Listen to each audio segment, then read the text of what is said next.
రోజు మహాలక్ష్మిలాగా ఇంట్లోనే ఆడుకునే ఈ చెల్లి ఈ రోజు ఏఎంఎల్ అనే క్యాన్సర్ తో హాస్పిటల్లో చావు బ్రతుకుల్లో ఉంది. చాలా మందికి ఏఎంఎల్ అనే క్యాన్సర్ తెలియకపోవచ్చు, కానీ ఆ చెల్లి పడుతున్న బాధ మీ అందరి ముందుకి తీసుకొచ్చాను.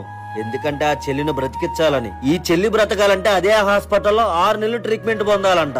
ఆ ట్రీట్మెంట్ కి అయ్యే ఖర్చు అక్షరాల 20 లక్షలు. వాళ్ళ తల్లిదండ్రులు పల్లెటూరులో వాళ్ళ ఇల్లు కూడా వదిలేసి పట్నం వచ్చి హాస్పిటల్లో వాళ్ళ పిల్లని బ్రతికించాలని పోరాడుతున్నారు. ఇంకా వాళ్ళ తల్లిదండ్రులు కూడా వాళ్ళ పిల్లని బ్రతికించడానికి వాళ్ళ ప్రాణాలు తప్ప డబ్బులు లేవని చెప్పేసి మనల్ని సాయం అడిగారు. ఇంకా ఆలస్యం చేయకుండా మీరున్నారనే ధైర్యంతో ఆ చెల్లిని బ్రతికించాలని హైదరాబాద్ లో ఉన్న హాస్పిటల్ కి అయితే చేరుకున్నాను. అక్కడ ఆ చిన్నారి చెల్లి పడుతున్న బాధ చావు కన్నా నరకమైనది. మీ దగ్గర సాయం చేస్తాకి స్తోమత లేకపోతే ఈ వీడియో అనేది షేర్ చేయండి. కింద కనపడుతున్న స్కానర్ అలాగే ఫోన్ నెంబర్ వాళ్ళ కుటుంబానికి సంబంధించిన వాళ్ళయే. మీరు సాయం చేసే ₹1 అయినా సరే ఆ చెల్లి బ్రతకటాకే. చేతులు 2 జోడించి అడుగుతున్నాను, మీకు కుదిరితే ఈ వీడియో అనేది స్టోరీ పెట్టండి.